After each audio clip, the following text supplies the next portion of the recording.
Asalamu alaykum. Majina naitwa Dr. Mukasa.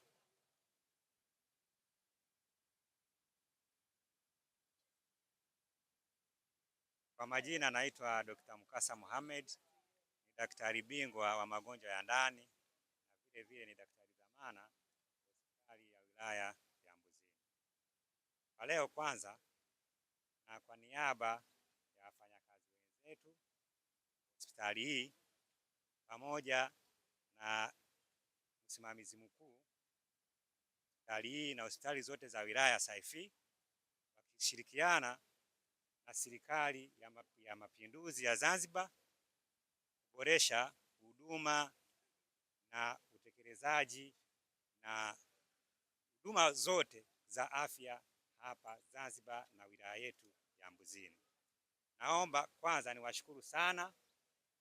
Kwanza kabisa nikianza na Mheshimiwa Rais kwa kutupa nafasi sisi wote wafanyakazi wa serikali na pamoja na wahuduma wa afya kwa kutupa hii nafasi na kutuamini na afya za wananchi. Cha pili, naomba kwanza niwaambie kwanza sisi kama wafanyakazi wenu tunaahidi kutoa huduma kwa dhati, kutoa huduma kwa huruma na kutoa huduma tukizingatia maagizo na utaratibu aliotupangia Mheshimiwa na Wizara ya Afya.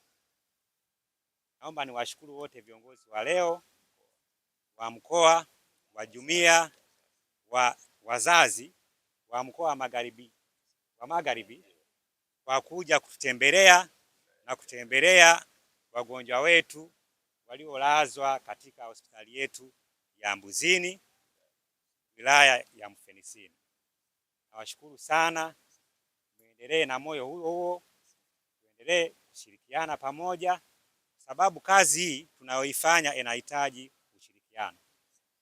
Sisi hatuna mengi ya kusema, lakini tunaomba viongozi, tunaye kiongozi mwenyekiti na katibu wa jumuiya hiyo ya wazazi wa mkoa wetu wa Magharibi. Naomba sana wale wote wakilishi wako, wajumbe wote ambao wamebebana nao na wote wanachama, naona kabisa mmevaa mmependeza. Mungu awabariki. Kupendeza we. Kupendeza raha.